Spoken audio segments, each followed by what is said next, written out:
Every human being is born with the compulsion to give voice to the voice.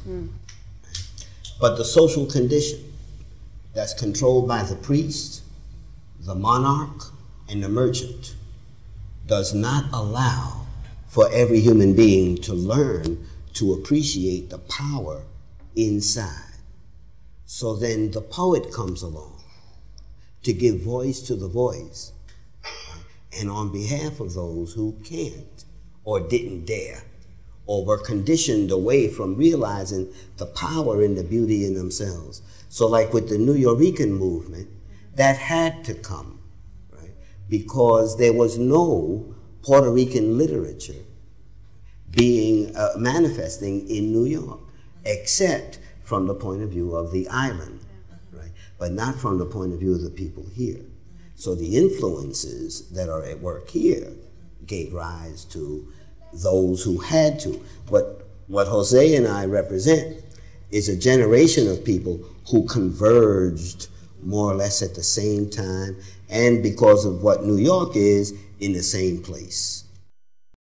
I think particularly for students, when I'm working with students who want to be writers, it feels really important to me that they don't just want to be writers because they want to be published by Random House. Yes. What feels important to me is that they possess knowledge, that they are given a lineage of knowledge that comes at them, and that involves an enormous amount of reading, it involves an enormous amount of thinking, it involves an enormous amount of putting ideas on the table, figuring out what those ideas are, clarifying them, convoluting them, distorting them, and then allowing the students to sort of take it back and say, now I'm a writer. Now I can be a writer because I've learned something about the wider field of knowledge that's out there. I realize that there is a context to being a writer. There's a context to what we do.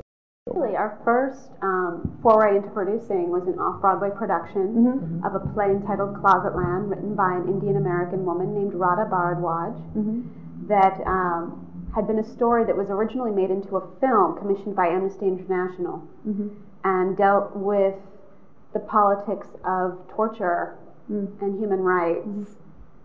And Gloria Steinem became a supporter of our work at that point, and she led a very moving discussion for us on the politics of the play.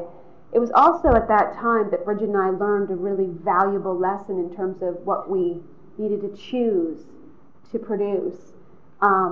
During one of the post-show discussions, an audience member raised her hand and said, I felt like I wanted to go on stage and do something. I wanted to actually affect change within this story.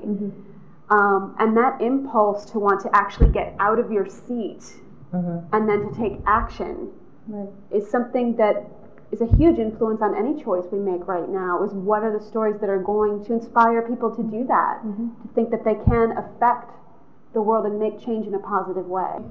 I think that people who are afraid to write shouldn't write anyway, because they don't because the deal is that the pen is much mightier than a sword or a bullet, and when you pick up that pen and you write, you're taking a position, and that position could be considered dangerous by conservative standards or by the powers that be. But that's just that's something you just have to deal with. And I mean, I have never once quailed or quivered or shivered or hesitated to express really what I felt. When I pick up my pen, it's like that's freedom. Yeah, you don't censor yourself. No, I'm not gonna censor myself. And when I had a piece that was censored on the deaf poetry thing, and I knew it was going to be censored. I knew it wasn't going to be played because of the simple reason HBO is HBO, and that's a part of the FCC, and the FCC is a part of the government. And even though America gives you this impression, oh, you can say you got your First Amendment, you can say whatever you want to. That's not true. It's not true.